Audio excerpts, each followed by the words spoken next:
everyone, I'm Dr. Wenlong Huang, a general surgeon from the first affiliate hospital of Shantou University Medical College. This week, we will discuss physiology of gastrointestinal system. After the completion of this chapter, you will be able to describe the structures and functions of the GI system. You can also compare different types of digestive juice, analyze the neural and hormonal control of digestion. You will also be able to interpret the mechanical digestion and summarize the digestion and absorption of carbohydrates, protein, fats, minerals, and water. And at the end, you can also predict clinical outcomes caused by abnormal digestion and absorption. Today, let's first talk about the structures and functions of the GI tract. At the end of this section, you will be able to list the main components of the GI system, and you will also understand the functions of the GI system, as well as predict the consequences of abnormal GI function.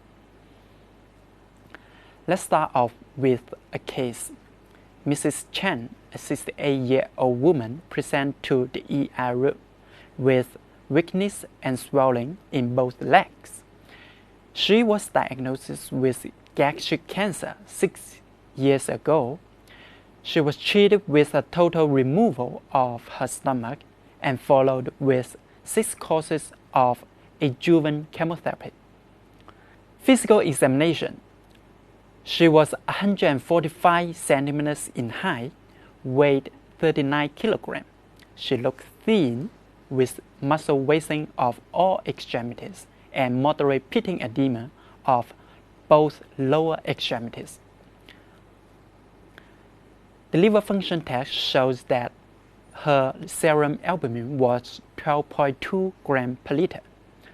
The electrolyte analysis showed low potassium level, and the complete blood count showed low white blood cells and hemoglobin. So, what was the likely causes for her severe malnutrition, and what complications might occur in such a patient? We will try to answer all these questions by discussing the GI structure and functions. As the saying goes, we eat to live. But how is the food being digested and absorbed in the body? All of you know that this occurs in the GI system.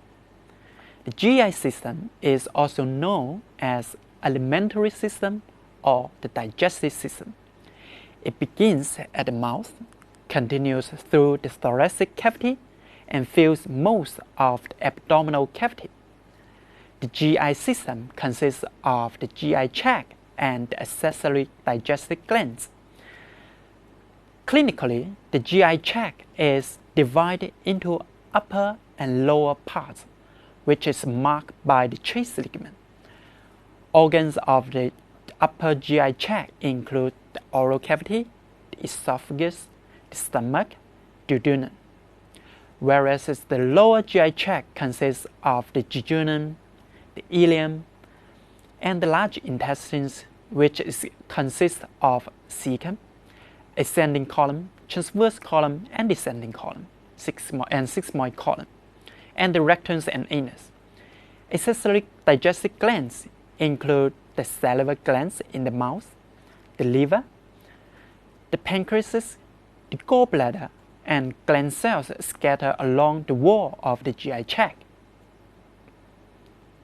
General structure of the GI tract. Here, I provide you with a little bit more about the GI tract at the tissue level. The lining of the GI tract consists of 4 layers: the mucosa, submucosa, muscularis, and adventitia. Mucosa is made up of an epithelial lining, which is a stratified squamous or simple columnar cells.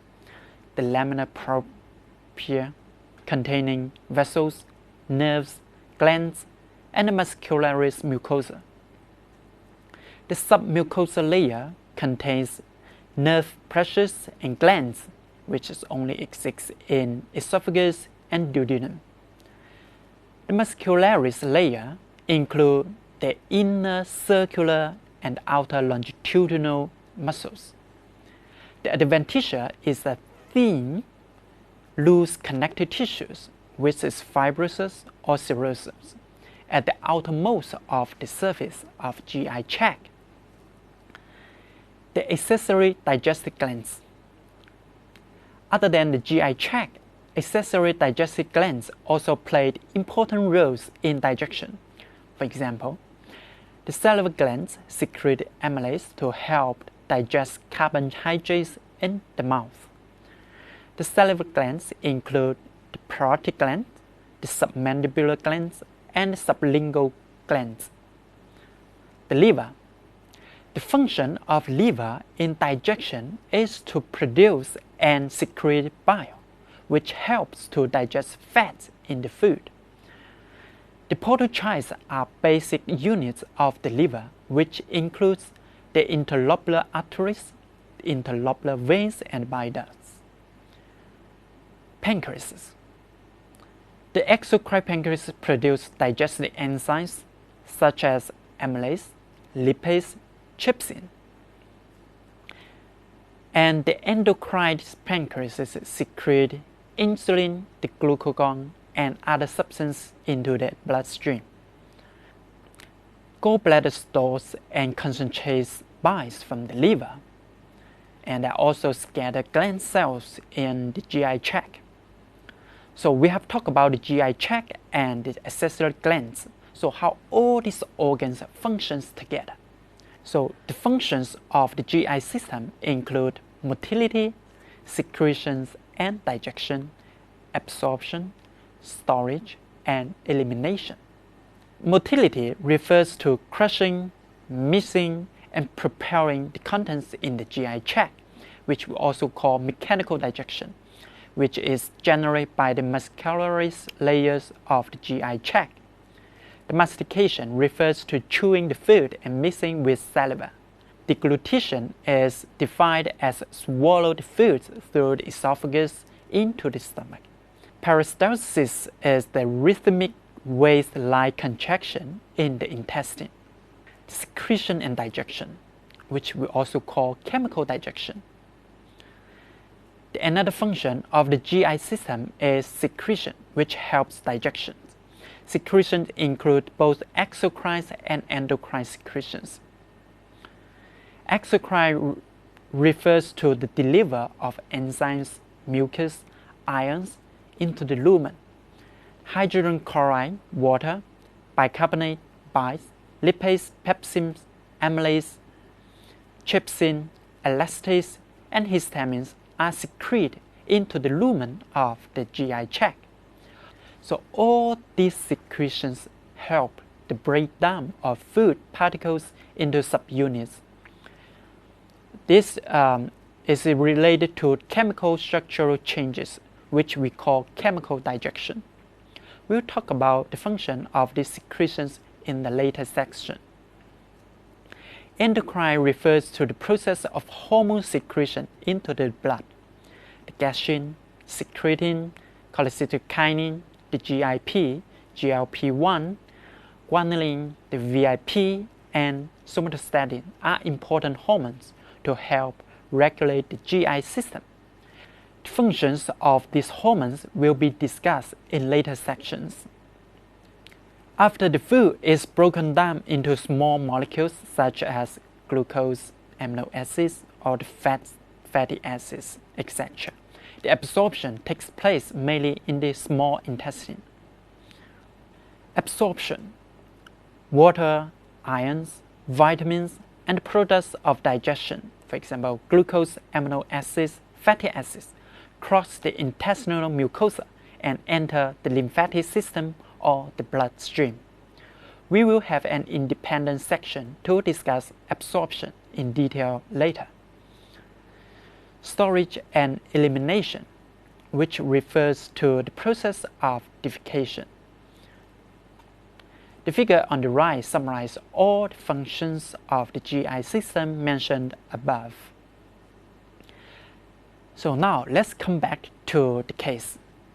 Mrs. Chen had total gastrectomy and adjuvant chemotherapy 6 years ago. The integrity of her GI tract was compromised, hence it affected the digestion of food and absorption of nutrients. So she gradually developed protein energy malnutrition.